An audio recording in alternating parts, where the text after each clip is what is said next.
The dangerous groups that we're dealing with now.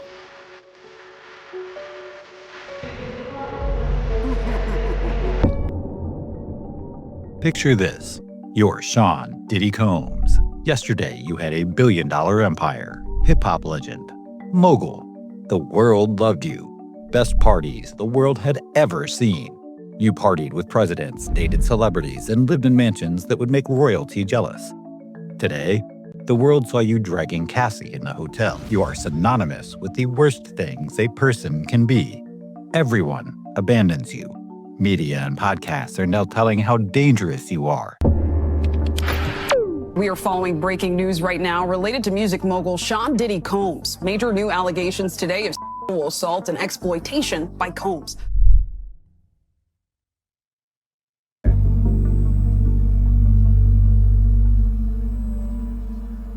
Lawsuit after lawsuit. You are sitting in a federal courthouse in Manhattan, the Southern District of New York, the same courthouse that took down John Gotti, Bernie Madoff, and El Chapo, the place where 95% of defendants leave in handcuffs. The charges? RICO conspiracy, trafficking, the kind of charges that end careers, destroy legacies, and put people away for life. The kind of charges designed specifically to be unbeatable. The evidence against you? Overwhelming. Over 1,000 bottles of baby oil seized from your mansions. Surveillance videos, text messages, ammunition, financial records. 34 prosecution witnesses ready to testify against you. So how does someone like you, a man facing the full might of the federal government, beat the unbeatable? How do you walk out of the Southern District of New York avoiding life in prison when the entire system is designed to bury you? Everyone in the world wanted to see you fail.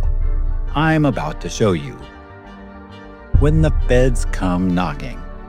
The first thing you need to understand about federal cases is that they don't start the day you're arrested. They start years earlier. The feds aren't like local police. They don't make arrests and then build cases.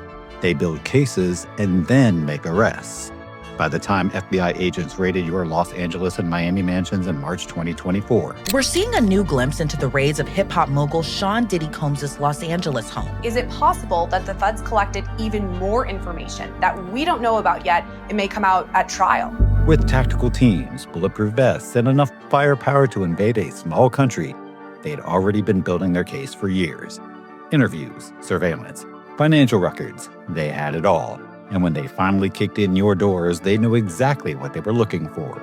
Over 1,000 bottles of baby oil, ketamine, cash, evidence of what they called freak-offs, private hotel encounters that allegedly lasted for days. The kind of evidence that makes headlines, trends on social media, and turns public opinion against you before you ever see the inside of a courtroom. September 16th, 2024. Park Hyatt Hotel, room 2115, 8:30 p.m. That's when they finally come for you, not with a polite knock or invitation to turn yourself in. The indictment? 5 counts, racketeering conspiracy, by force, fraud, or coercion, transportation for prostitution, the kind of charges that carry life sentences, the kind of charges with conviction rates so high, most lawyers advise taking a plea deal. But here's what separates winners from losers in this game. Even if you are right or wrong, when the odds are stacked against you, when the system is designed to break you, that's when you fight the hardest. And to understand how to fight the federal government and win, you first need to understand what you're really up against. Assemble your dream team. When you're facing life in prison, lawyer fees become irrelevant. You're not shopping for a Honda. You're buying a fleet of Bugattis. You have to use all your money. Step 1. Hire Mark Agnifilo, the legal equivalent of a nuclear weapon, the man who defended NXIVM cult leader Keith Raniere, the lawyer currently representing Luigi Mangione in the United Healthcare CEO case. His hourly rate? $1,600. His retainer? Over $1 million. But one superstar lawyer isn't enough. You need specialists. You need a team so powerful, like OJ. You need a dream team so expensive, so intimidating that prosecutors lose sleep at night, wondering if their case is strong enough. Step 2. Add Penny Garagos, daughter of celebrity attorney Mark Garagos, cross-examination specialist, the woman who can make prosecution witnesses destroy their own credibility without even realizing what's happening. Step 3. Bring in Brian Steele, RICO specialist, fresh off defending Young Thug in another high-profile RICO case in Atlanta, the man who knows organized crime law better than the prosecutors who write it. Step 4. Log in Nicole Westmoreland, white-collar and crimes expert, sharp, fearless, and relentless, especially when confronting government overreach. Step 5. Bring in Ana Estival, surgical with witnesses, especially high-profile ones, calm under pressure, deadly in depositions. Step 6. Add Xavier Donaldson, known for turning witnesses inside out and spotting flaws in the prosecution's timeline before they even present it.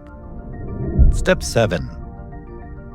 Secure Jason Driscoll, evidence specialist, the man who controls what gets seen, what gets tossed, and what gets buried forever.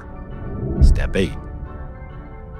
Deploy Alexandra Shapiro, former Supreme Court clerk and appellate strategist, already thinking 2 steps ahead in case things go south. Step 9. Include Mark Garagos himself, the legend, a legal street fighter who's seen every trick in the book and written a few of them.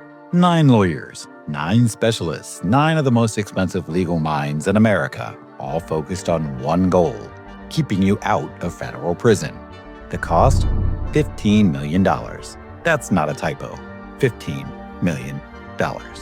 Daily burn rate during trial? Over $100,000 per day. For 51 days of trial, that's over $5 million just in daily expenses. And it's worth every penny, because sitting on the other side is a lethal trio of prosecutors from the Southern District of New York. Maureen Comey, Christy Slavic, and Emily Johnson, veterans of the Epstein, Maxwell, and Bankman-Fried cases. Ivy League educated, trained in dismantling billionaires, CEOs, and cult leaders. They're backed by FBI forensic teams, Homeland Security agents, and a 95% conviction rate. So the question isn't if you need a dream team, it's whether you can afford not to have one. And once they're in place, the real work begins. Build a strategy so brilliant, so unexpected, it catches the federal government completely off guard. The enterprise attack. RICO cases have a fatal flaw, a weakness that most defendants never discover because they can't afford lawyers good enough to find it. The enterprise element. To convict someone under RICO, prosecutors have to prove that a criminal enterprise existed, not just that crimes were committed, not just that bad things happened. They have to prove that there was an organized, ongoing criminal organization with structure and purpose. And that's where your team struck. Mark Agnifilo and his team didn't deny that you were a bad boyfriend. They didn't deny that you were physically abusive. They didn't deny that disturbing things happened in private hotel encounters. What they denied was that Bad Boy Records was a criminal enterprise. Think about it. Bad Boy Records was a legitimate business. It had employees, contracts, accounting departments, HR policies. It produced hit records, generated billions in revenue, and operated in the open for decades. The prosecution tried to argue that you used your employees to facilitate freak-offs. They claimed that your business was just a front for and racketeering. But here's where your expensive lawyers start paying off. Your team asked one devastating question that destroyed the government's case. Did any of Combs' employees actually witness these alleged crimes? Cassie Ventura, the government star witness, admitted under oath that she didn't think the encounters were witnessed by employees. The prosecution's own witnesses testified that what happened was personal, not professional. Game over. The brilliant strategic decision? Separating your personal life from your professional life. Yes, they argued Sean Combs was a terrible boyfriend. Yes, he was physically abusive. Yes, he had a dark side, but that dark side was personal. It wasn't professional. It wasn't part of a criminal enterprise. It was the behavior of a man with unlimited power and money who made terrible personal choices. The prosecution wanted to prove that you ran a criminal organization. Your defense proved that you were just a rich, powerful man who abused your personal relationships. One is a RICO violation. The other is domestic violence. And this distinction would become the foundation for the most shocking legal strategy in recent history. a strategy so risky that most lawyers would never even consider it. The no-witness gamble. In most high-profile criminal cases, the defense calls witnesses, character witnesses, expert witnesses, alibi witnesses, anyone who can help create reasonable doubt. Your team called 0 witnesses, not a single one. This wasn't laziness. This wasn't incompetence. This was strategic brilliance. By calling no witnesses, your team sent a powerful message to the jury. The prosecution's case is so weak that we don't even need to defend against it. We don't need to put on a show. We don't need to create a counter-narrative. The government has failed to meet its burden of proof. Instead, they used cross-examination to turn prosecution witnesses into defense lawyers. They used the government's own evidence to tell your story. They let the prosecution do all the work and then systematically dismantled everything they built. This strategy is incredibly risky. It's like a poker player going all in with a pair of 2s. If it works, you look like a genius. If it fails, you look like a fool. But your team knew something that most people don't. Federal prosecutors often overcharge cases. They throw everything at the wall hoping something will stick. They turn personal misconduct into organized crime. They turn bad behavior into federal felonies. And when they do that, they create opportunities for skilled defense attorneys to exploit. By calling no witnesses, your team avoided the risks of putting you on the stand. They avoided the risks of witnesses saying the wrong thing under pressure. They maintained complete control of the narrative, and they forced the jury to focus on one simple question. Did the government prove its case beyond a reasonable doubt? The answer, as we now know, was no. But this strategy only works if you have one more critical element, an understanding of what makes the Southern District of New York different from any other court in America. Beating the unbeatable court. The Southern District of New York isn't just any federal court. It's the most feared prosecution office in America. It's where prosecutors have a 90% conviction rate. It's where careers are made by taking down high-profile defendants. And RICO cases? RICO was designed to be unbeatable. Since 1970, RICO has taken down the entire leadership of the 5 families. International drug cartels, corrupt police departments. The list of people who have beaten RICO charges in high-profile cases is incredibly short. John Gotti beat them multiple times in the 1980s before finally being convicted in 1992. The Hells Angels beat them in 1979 when 2 separate cases ended in mistrials. And now you. Diddy, P. Diddy, Puffy Daddy, Love, Brother Love. So what made your case different? What allowed you to join this exclusive club of RICO survivors? First, your team understood the jury pool. Manhattan jurors are different from jurors in other parts of the country. They're more educated, more skeptical of authority, more likely to question government overreach. Second, your team understood the judges. Southern District judges are among the most experienced in the country. They've seen it all. They're not easily impressed by government theatrics. They demand precision, evidence, and adherence to the law. Third, your team understood the prosecutors. Southern District prosecutors are the best of the best. But they're also human. They make mistakes. They get overconfident. They overcharge cases. And that's exactly what happened in your case. The prosecutors got greedy. They had evidence of domestic violence. When I saw the video with Cassie running for her life, I cried my eyes out. I'm going to show that video over and over and over about what happens to women that won't change their stories. They had evidence of disturbing personal behavior, but instead of charging appropriate crimes, they swung for the fences with RICO and they missed. The jury saw through it. They recognized that while you might be guilty of being a terrible person, you weren't guilty of running a criminal enterprise. They recognized that while you might have engaged in disturbing behavior, the government hadn't proven by force, fraud, or coercion. And that's the key to beating the unbeatable court. Understanding that even the most powerful prosecutors in the world can be defeated if they overreach, if they try to turn personal misconduct into organized crime. But none of this would have mattered without the final piece of the puzzle, the verdict that shocked the world.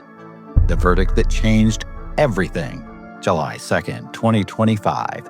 After 51 days of trial, after months of preparation, after $15 million in legal fees, the jury reached their verdict. Not guilty on racketeering conspiracy. Not guilty on by force, fraud, or coercion. Not guilty on relating to Cassie Ventura. Not guilty related to Jane. Guilty only on 2 counts of transportation for prostitution, charges that carry a maximum of 10 years each. Not life in prison. The prosecution had asked for life in prison. They got a conviction on the least serious charges in the indictment. You had beaten the unbeatable. You had defeated the Southern District of New York. You had won a case that legal experts said was impossible to win. But why? Why did this strategy work when so many others have failed? Legal experts immediately recognized what had happened. As one analyst put it, the Southern District of New York got their teeth kicked in this case. And the primary thing I attribute that to is they overcharged this case. The prosecution got greedy. They had evidence of domestic violence, physical abuse, and disturbing personal behavior. They could have charged you with assault, domestic violence, maybe even some federal crimes related to interstate transportation. Instead, they swung for the fences. They tried to turn a domestic violence case into a RICO case. They tried to turn personal misconduct into organized crime. And they failed. This case proved something that defense attorneys have suspected for years. Even the most powerful prosecution offices in the world can be beaten if you have the right strategy, the right team, and the right resources. The $15 million that you spent wasn't just buying lawyers. It was buying a new model for federal criminal defense. It was proving that with enough resources and the right strategy, even RICO charges can be defeated. And that's a lesson that goes far beyond your case. A lesson about power, money, and the American justice system that most people never get to see from the inside. Conclusion. Let me put this victory in perspective for you. The Southern District of New York isn't just any federal court. It's the most feared prosecution office in America. It's where prosecutors have a 95% conviction rate. In RICO cases, RICO was designed to be unbeatable. Since 1970, RICO has taken down the entire leadership of the 5 families, international drug cartels, corrupt police departments. The list of people who have beaten RICO charges in high-profile cases is incredibly short. John Gotti beat them multiple times in the 1980s before finally being convicted in 1992. The Hells Angels beat them in 1979 when 2 separate cases ended in mistrials. And now you. So what's the lesson here? What can you learn from this $15 million legal victory? First, money matters. In the American justice system, you get what you pay for. A public defender might be talented, dedicated, and hardworking, but they don't have the resources, the time, or the specialized knowledge to beat the federal government at its own game. Second, strategy matters more than innocence. You weren't innocent of everything. You weren't a good person. You were caught on video committing domestic violence, but your lawyers were better than the government's lawyers. Your strategy was superior to their strategy. Third, the system can be beaten. The government can be defeated. Justice can be won, but only if you know how to fight. As you sit here awaiting sentencing on these 2 lesser charges, you know you've already won the war. You beat RICO in the Southern District of New York. You defeated the most powerful prosecution office in America. You proved that with enough money, enough talent, and enough strategic thinking, even the most serious federal charges can be overcome. And that's a victory worth $15 million. But did you really beat one of the most powerful courts in the world? Or maybe this was all theater, to hide something deeper. The only thing certain is it won't stop. It can't stop.